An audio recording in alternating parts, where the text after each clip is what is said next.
Welcome to the Sun Today for the 5th of March 2022. Today we're going to be talking about whether big flares are increasing or not. There's been some complaints that this cycle is very weak, is not producing enough big flares, enough M or X flares. We'll find today that that is not true.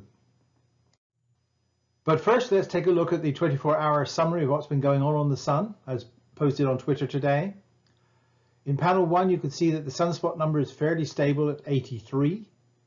On panel 2, we have had a little bit of disturbance in the magnetosphere overnight as solar winds rose to about 500 kilometers per second. In panel 3, we can see the sunspots. We've had a couple of new groups. Those are shown by the dotted white lines. We have one group that's growing, that's 2957, and we've added 3 new numbered groups. That's 2959, 2960, and 2961. Inset panel 4 on the bottom left is the GOES X-ray plot. You can see that the X-ray level has risen to about C1 level, but there have been no significant flares in the last 24 hours. This means we've had 83 days since the last spotless day, and we're fast approaching the record of 85. Yesterday I showed you the video of the sunspots over the last week. Today I'm going to give you the same video, but now as a magnetogram. Now, one of the things to note about the magnetogram is that there's a lot more strong magnetic field. Those are the areas of white and black on the Sun, positive and negative. But the thing to really note here is that there's far more areas of magnetic field than there are sunspots. Not all magnetic fields produce sunspots. Some are not strong enough. Some of the regions you'll find very large areas of mixed polarity. Those are old active regions that have dispersed over the time. Sometimes you'll see some small, those are regions that have got the same bipolar structure but aren't quite strong enough to produce a sunspot.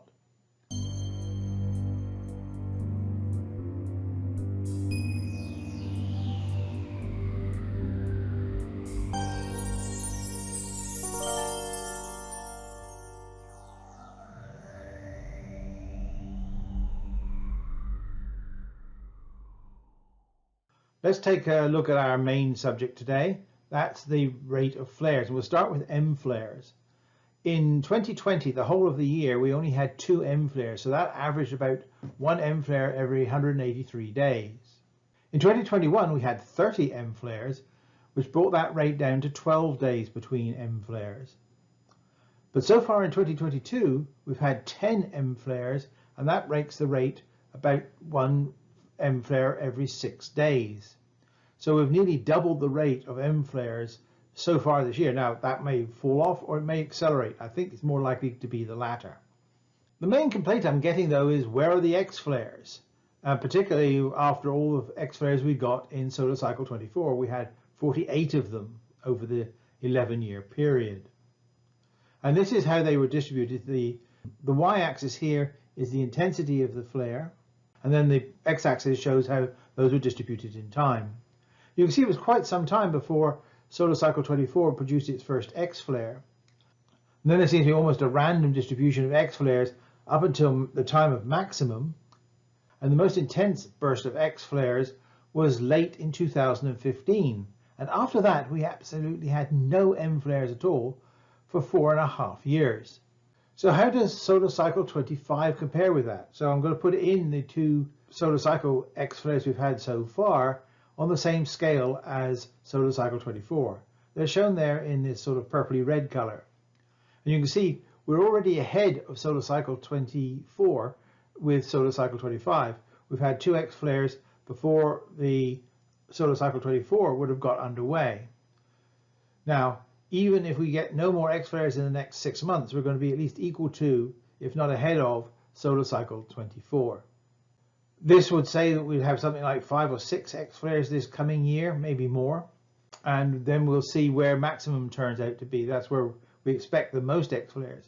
But some of the most intense flares do occur during the decay phase of the cycle. So it'll be interesting to see how solar cycle 25 deals with that. What can we conclude from all of this? The flare rate is accelerating during solar cycle 25. We're nearly twice the rate of M flare production than we were last year. We're ahead of the pace set by solar cycle 24 as far as X flares are concerned already, and if we get any significant number of X flares in the coming year, we'll remain so. However, a warning here, we are dealing with the statistics of small numbers, so any conclusions built on those small numbers is generally going to be fairly. So that's it for today. Thank you for watching, and if you like the video, please pass it on to others who might be interested in this subject. So until next time, stay safe and goodbye.